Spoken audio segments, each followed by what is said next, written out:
Ini mungkin saya akan memberikan secara singkat saja karena waktunya sudah terbatas, sudah sore, nanti kita juga masih ada praktek di lapangan terkait dengan alat proteksi kebakaran. Ya.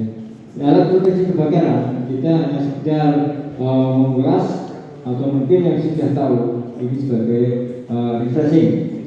Alat proteksi kebakaran sebenarnya itu ada dua.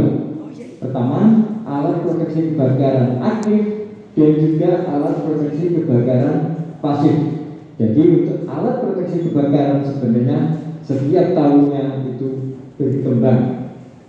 Kalau saya alarm itu bukan termasuk alat proteksi kebakaran, tapi sebagai alat deteksi atau detektor kebakaran, sebagai sinyal di mana barangkali ada kebakaran, alarm itu akan berbunyi dan juga bisa dikonek ke handphone, istilah langsung ke manajer. Jadi manajer tahu langsung tanpa pemberitahuan, dikonek dari alarm itu langsung bisa konek ke HP. Itu sebagai alat detektor kebakaran.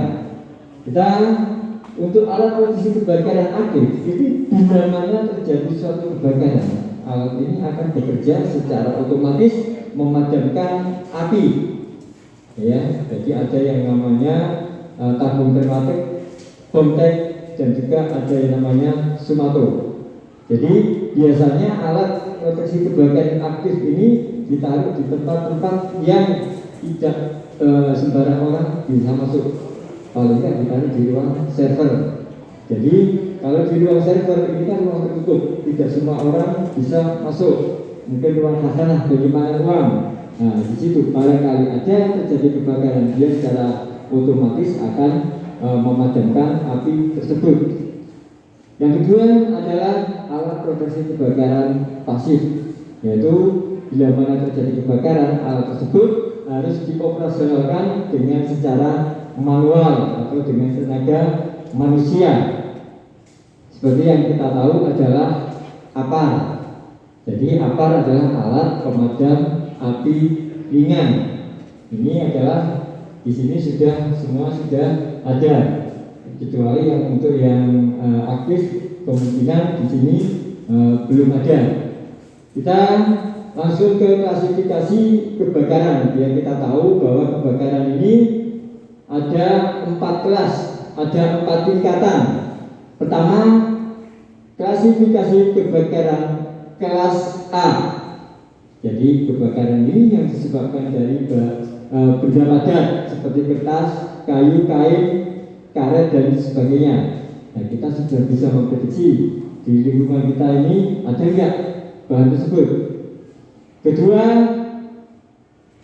kelas B, yaitu kebakaran yang disebabkan dari bahan bakar minyak seperti bensin, solar, thinner dan sebagainya. Kelas C adalah kebakaran yang disebabkan dari sumber arus listrik. Nah, ini yang sering terjadi adalah kebakaran saat ini adalah di sumber arus listrik. Mungkin kejadian yang di Sedayu maupun di Bintan kemarin itu juga dari sumber arus listrik. Itu adalah kebakaran kelas C. Kelas D adalah kebakaran yang disebabkan dari metal dan juga baja. Biasanya kita yang alas apa itu, nah itu bisa menyebabkan suatu kebakaran. Itu adalah 4 klasifikasi daripada kelas kebakaran. Sekarang kita berbicara tentang media daripada APAR. Ya, yang kita tahu APAR ini mempunyai 4 jenis racun api, yaitu yang ada pada tabung APAR ini mempunyai 4 jenis. Jadi yang kita tahu mungkin saat ini yang di area BRI ini rata-rata adalah namanya dry chemical powder. Ini yang pertama. Dry chemical powder ini adalah untuk semua jenis kebakaran bisa dipergunakan, tapi mempunyai kekurangan dan juga mempunyai kelebihan. Untuk dry chemical powder ini adalah sekali pakai. Begitu dipakai, biarpun hanya sedikit, dengan tempo selang 1-2 jam, alat ini sudah tidak bisa dipergunakan lagi. Kenapa? Tekanannya sudah tidak ada. Ya, ini adalah yang Grace Microburger. Sangat cocok untuk di luar ruangan. Sistem pemadaman apinya adalah menutupi media yang terbakar. Ini untuk Grace Microburger.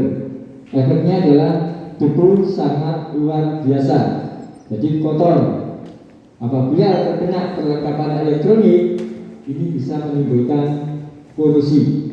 Untuk yang Grace Microburger, apalagi terkena makanan pasti akan terbuang. Di area mungkin yang tertutup seperti ini, kita menggunakan yang 3 kilo aja, ini kita sudah tidak bisa bernapas. Mata kita juga pedih, apalagi tidak ada APD yang mendukung.